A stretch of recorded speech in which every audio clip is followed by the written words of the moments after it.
So I updated the module I wrote for Mach4 to support the Z touch plate. This is the older version here.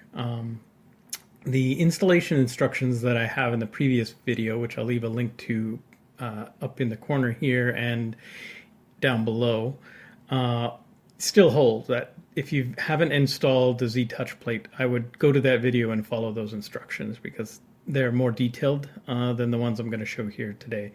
This video is for people who have already installed it and just want to quickly replace that file.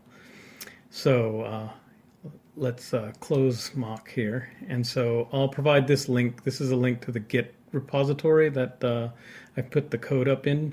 And so this is the release page. So this release that I'm releasing right now is version 2.0, and the previous release is down here. It's called version 1.0, and it's not going to go anywhere. It'll stay here if you want. If you prefer this version or just want to see it, it's available here. But the one we're going to install today is this one. So I'm just going to click it and download it. And this zip file is the only one of interest.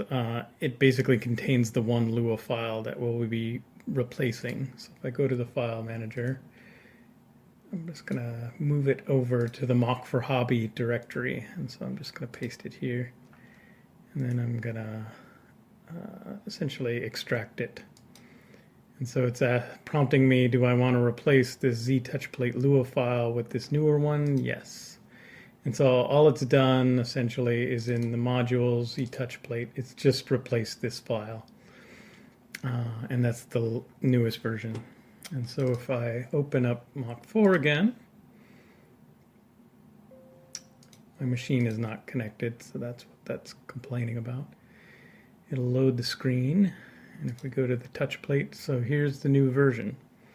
So that's pretty much it. I hope for those of you interested in it and using it, it is a seamless update.